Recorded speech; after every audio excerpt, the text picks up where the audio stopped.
Hi, Gingy with today's thought, and today's thought is going to follow up on yesterday's thought, which was about this bold proposal by Donald Trump about taking over Gaza. I guess that would be the phrase. He's not really taking over, but a new plan for Gaza, basically incentivize Gazans to move out because the place is uninhabitable, and then rebuild the whole place and make it much nicer than it was, and also more secure for Israel. It's been it's now 48 hours when you're seeing this, but for me 24 hours since the plan was first proposed. A lot of comment on it, and some from people in the area, from all the Arab countries, I would say was universally negative, and also from some Republicans too, who I think are misunderstanding the plan. That's what I want to talk about, because to me, after 24 hours of reflection and reading more about it, I like it more than ever. I think it's a really good idea, and I think it's practical, and that's what I want to talk about today. Now, I'll start out by, first of all, if you don't know, I mentioned this maybe a long time ago, but this is my home office. I work on stuff during the day. I don't have a lot of time to do these vlogs. I just take a few minutes out, maybe at most an hour. So you can see here are my notes. You can see a little bit scattered, scribbled all over, but we'll do the best we can. So I want to start out with a statement from Trump on Truth Social. I'm just going to read it to you. I'll put it up and read it to you. But before I do, I just want to let you know there's a small reference to Chuck Schumer that to me looks like a non sequitur. I don't know why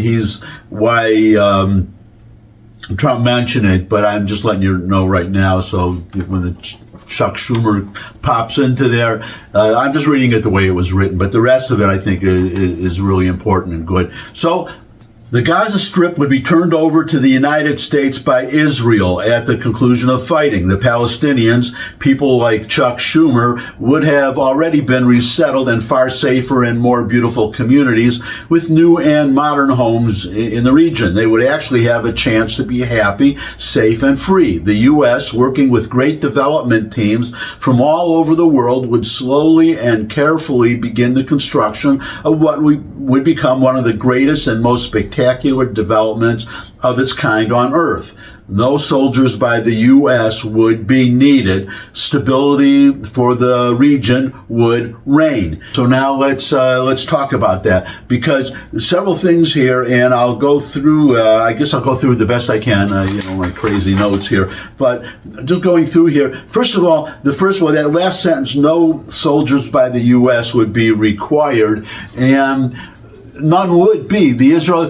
First of all, if you move the civilian population, if they move out of Gaza and just Hamas is there, then and the hostages are all returned, Israel can go in there and just clean the whole place out. Okay, so it would be secure. And then when Gazans could come back, you can vet them. Well, first of all, there'd be no weapons. And as Trump mentioned, and this doesn't get enough mention, the Hamas, they booby-trapped the whole place. Most of the structures aren't standing anymore, but that was one of the leading causes of deaths of Israeli soldiers, booby-trapped. They booby-trapped just about every civilian home. All of that ordinance has to be removed. Plus the tunnels, have to be destroyed. Weapons have to be removed. All that has to take place. It will take literally years, and it has to be done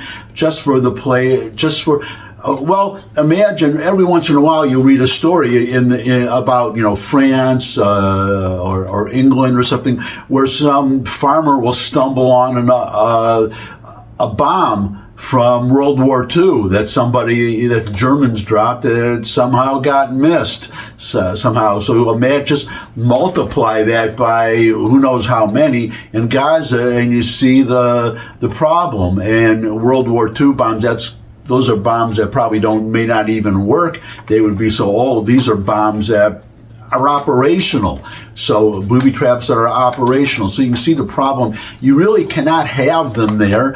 I don't know how if you've seen pictures of Gaza as it looks now, I don't know how you rebuild that place with people living there, and I don't know how they can. Well, I told you yesterday, one of Hamas's demands was Israel allowing people to Gaza to move back north, and who had been displaced to the south.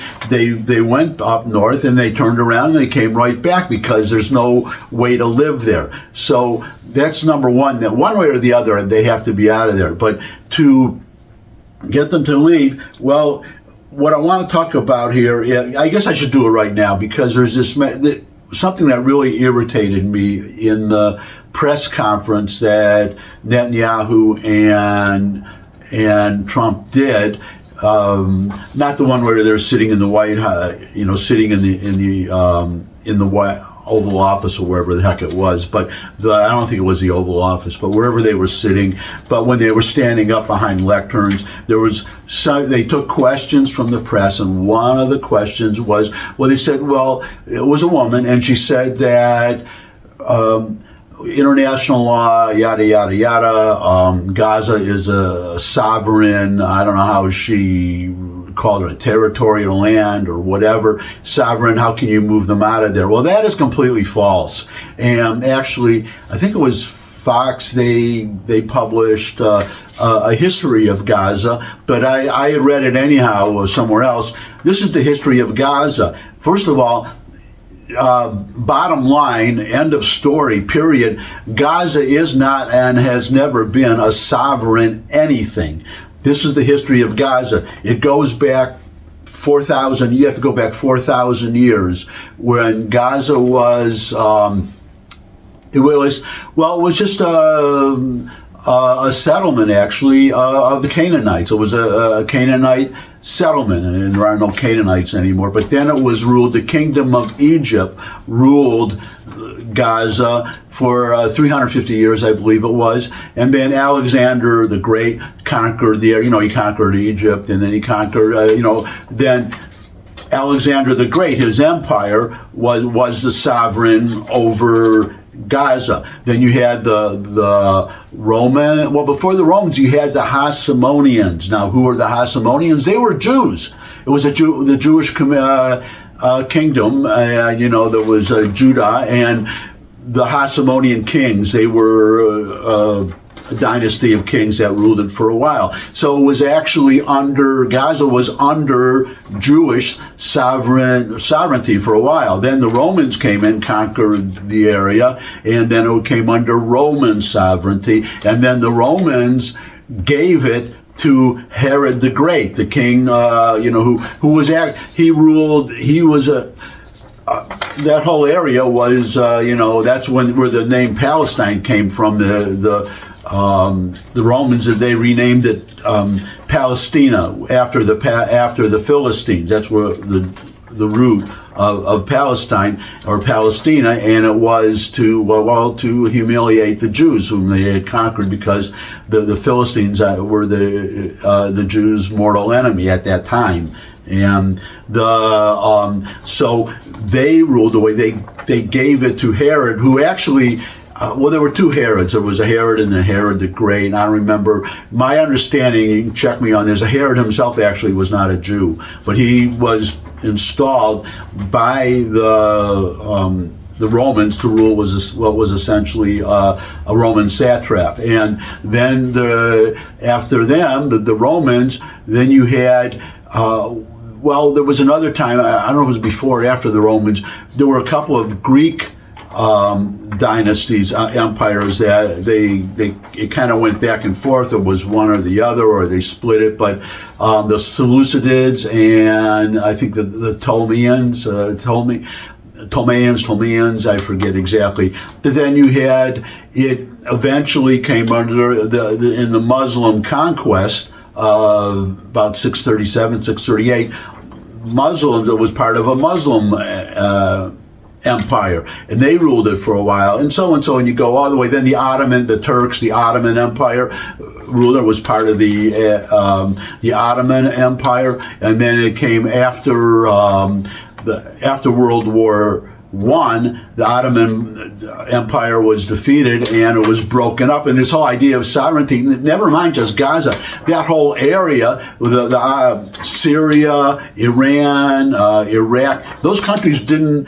That was all part of the Ottoman Empire. And then with the dissolution of the Ottoman Empire, there was no sovereign. And France and England, it was called the Sykes-Picot Agreement in 1922.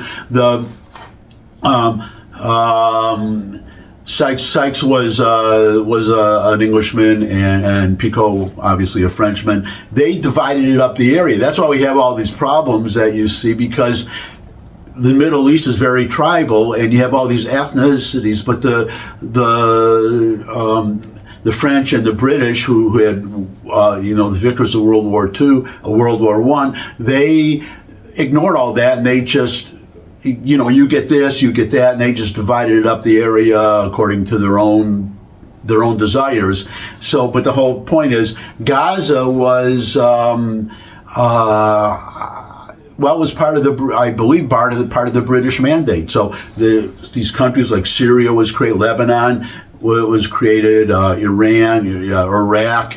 Iran was Persia before, and so then eventually you had the British, and then the War of Independence, 48, the 48 War. Well, 47, the United Nations divided the area, and in 48 you had this. Well, in 47, 48 you had the war, the Israeli War of Independence, I guess you would call it, and the Israelis won, but the Egyptians again they had ruled it for, the Kingdom of Egypt had ruled it for 350 years. Now they were ruling it again. After the 67 war, Israel conquered that area, and they were the sovereign. There was a peace agreement, right? Remember Begin Sadat? They made the peace agreement with Egypt, and Egypt they didn't want Gaza back. They could have had it back. They did not want it back. And I think the reasons, we won't go into detail, why that would be obvious. The same reason why they don't want Palestinians moving into Egypt, even though it's right. You're talking about moving them out of the area. Egypt is right there, minutes away. You could walk across through the Rafah border crossing, and the Egyptians don't want them. I would not be surprised. I would almost expect Trump to put pressure on the Egyptians, and maybe the Jordanians too. Jordanians I could understand, because that's already majority Palestinian. It's only 2/3 Palestinians, and putting more in there, it could be more, increase a threat to the king, Abdullah. So I could see that. But Egypt is a totally different story. You've got the whole Sinai desert, but they don't want them there. So there is no sovereign. That is my point to this roundabout. I just want everybody to have all the details. There is no sovereign. There's never been a country or a state called Gaza that was a sovereign entity. It was always controlled by somebody else. And in this case right now, it's the Israelis. But the Israelis moved out in 2005. They left it completely, and they turned it over to the Palestinian Authority, right? Then Hamas threw out the Palestinian Authority, and they're terrorists, and they took the place, they seized control by force, and the idea of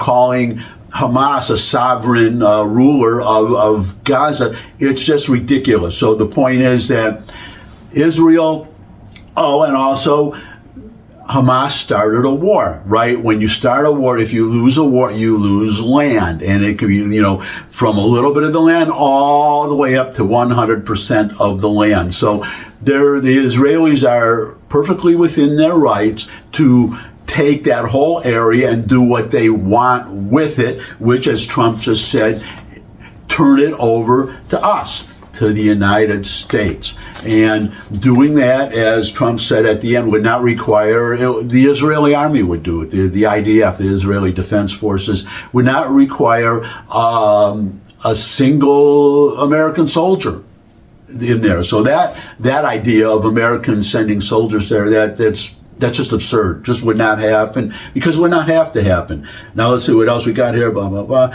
Okay, now the development teams. Now this is what's thing. It would not cost us anything either. That is, it would not cost the United States government anything, and this is because, as I showed you, well, you saw it in the thumbnail to this post and this thought and yesterday's thought. Well, no, what am I talking about? Those were photos of the French Riviera. But if you look at it's similar to except with no hotels and beaches and people enjoying themselves. But the coastline of Gaza, it's a very nice coastline. It's basically the same as the Israeli coastline in that bordering Tel Aviv and Jaffa. They're beautiful beaches. So the point is that, as Trump was saying, making it a Riviera of the Middle East, you wouldn't need developers would come in. Private developers would come in and develop it at their own expense, on the expectation of making a profit. They would build hotels and apartments and things like that. You would have, as I said, you would have probably right on the coast, you would have luxury hotels, but those hotels, you need service staff, right? And then you need places for them to eat, restaurants, things like that. If you have these hotels, people are going to want to go to restaurants. The point is, the Palestinians could come back. They would have jobs. That's the important. They would come in, because I said yesterday, well, if you have millions of dollars, you could buy a luxury $1 million one-bedroom apartment. I wasn't thinking all the way through. Yeah, if you're rich, then you would get the luxury apartment. But just like in New York City, where I lived for 40 years, there are luxury buildings, and then there are just the apartments where the people who, work in Whole Foods or whatever live. They live in Brooklyn mostly now, because Manhattan's gotten expensive below at least 96th Street, maybe even a little above. But the point is that there would be housing for average people to come back. So that's another advantage. And then I would just mention now, getting the people to leave. There was this, you have Democrats, of course, screaming. Oh, you can't force these people out. It violates international law. You don't have to force them out. You create, as Trump is saying, housings in safer areas that were nice. If I were Trump, I would he did this it wasn't successful, but he did this with North Korea when he met Kim in North Korea. He was showing what if North Korea opened up its economy, made peace with South Korea, and so on and so forth, how great North Korea could be, just like it could be like South Korea. And he brought artist renderings, computer generated renderings of I don't know what it was, hotels or whatever, or apartments, what it could be. And Trump could do the very same thing with Gaza. Create artist rendering. Well, start building these living areas, these communities, I guess you should call them, so that the Gazans and the world understands that these are actually being built, and then create artist renderings of what the finished communities will look like, make millions of leaflets and drop them all over Gaza and say, well, would you rather live where you are, or would you rather live, in this? And I think you'd get a lot of volunteer, as Netanyahu said, not in that press conference, but in a statement after, if the Gazans leave voluntarily, what's wrong with that? And this whole idea of, Israel, as I said yesterday, been accused of turning Gaza into an open-air prison or something like that. Gaza has a border with Egypt, but the whole point is that, isn't it kind of hypocritical if the international community and these other Arab states don't want the Gazans, even if they want to leave, not to let them leave? To me, that constitutes an open air prison. But I did a little, calculations here, and the population of Gaza, 2.3 million. 2.3 million. And what if somebody, and I think private developers would do it, because it would be, well, it happens in here, it does, well, especially in New York. Sometimes you want to build a luxury apartment or something, and you have people living in New York. You can't just, they have laws against just evicting people. It's a little crazy there. They have these laws that even when your lease runs out, they can't decide not to renew your lease and lease to somebody else and raise the rent. They by law have to, with certain very limited exceptions, they're required to renew your lease. They're allowed a certain percentage. That's the other thing. You talk about communism and central control. The state tells them what percentage the landlords can raise the rent every year. So that's, which is something Europeans should be familiar with. I guess I have a friend who lives in Berlin, Germany, and she says it's the same thing, that you can't just raise the rents. So the point is that to build a building in New York, if you want to build a new building and you have these people who can't be evicted, you have to buy them out. You have to offer them money. And I'll throw in a little aside here. Sorry, I can't resist, but there's certain little, they call them holdouts in New York City, where there were, for instance, there's a very famous bar, PJ Clark's, which is on 3rd Avenue and 54th Street, I think. 54th Street, I believe. And 3rd Avenue and 54th Street. And there's this giant office building, modern office building, I don't know how many floors, and then there's a space, and then this little bar, single story building right on the corner. And your question is, what is it doing there? You have all this development, all these big buildings, and this little bar right there. It's like a 2-floor bar, and actually 2 stories. And the answer is, it was a holdout. They had a 99-year lease, and the developer who wanted to build that giant building next door paid off, bought all the buildings, paid the tenants or whatever to get them out of there, but the owners of PJ Clark's would not leave, and because of the New York laws, it was a brownstone walk-up. They had no choice. They had to leave it there, so they tore down everything around, all the buildings around that bar and all the floors above that bar, and left the bar there. And I'm glad they did. It's a nice bar. It's if you've ever been there, I recommend it. Stop by PJ Clark's, but on 3rd Avenue, not the one in Macy's. That's different. I mean, it's the same people, but it's not the same. But anyways, so what if, in my roundabout way getting to this, what if somebody offered every man, woman, and child in Gaza $50,000, a cool $50,000 to leave? So if you're talking about, each person would get $50,000. If you're talking about a family of, say, 4, and some of these families are much larger than that, right, in the Middle East, but figure, just say a family of 4, that's $200,000. So if you show, they could live anywhere they want. They wouldn't need these communities. If you have $200,000, there are plenty of places in the Middle East where you could live, and I can't imagine them refusing that. Now, what would that cost? I did the calculation. It's very simple. 2.3 million people times $50,000, and I got $115 billion. Sounds like a lot, right? $115 billion. Elon Musk, last I checked, maybe a half hour, an hour ago, as of today, Elon Musk alone is worth $414.6 billion. About 4 times. About 4 times. Give or take 370, 3.25, or something like that.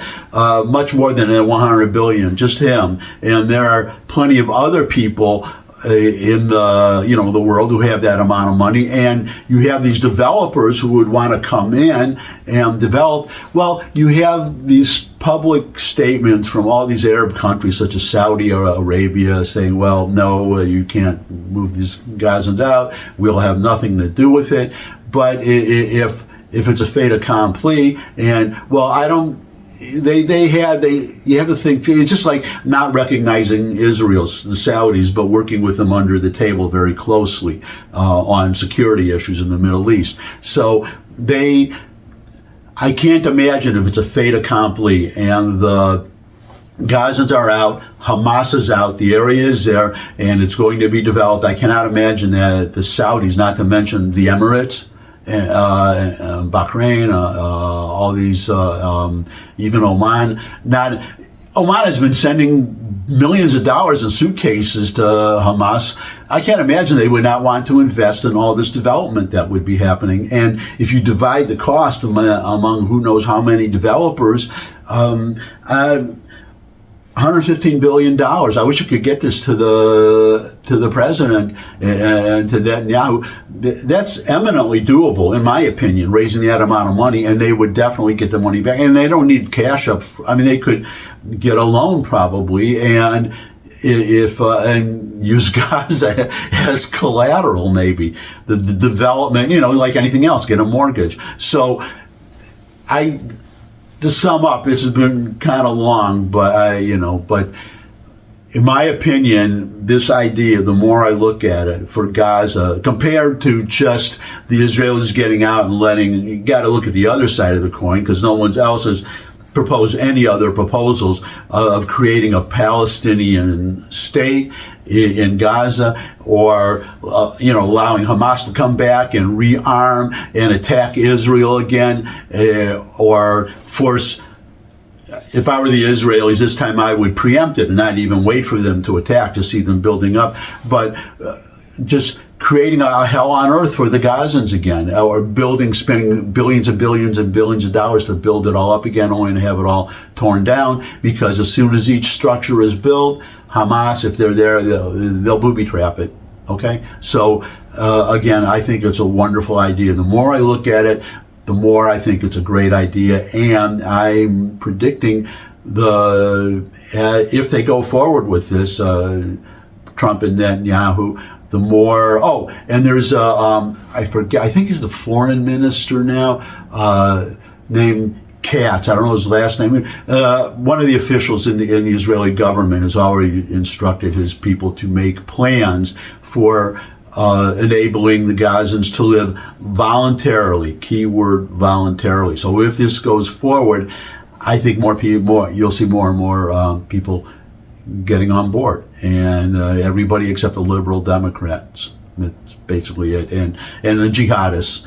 And well, that's my thought for today. Thanks for stopping by. Your thoughts on this topic would really be welcome. If you want to share them in the comment section below the video, if you could subscribe, that would really be great. Share this video with anyone you think would benefit from it, but most of all, well, especially the president, if you can get it to him. But most of all, come back and see me again. I'd love to see all of you again. And until I do see all of you again, bye.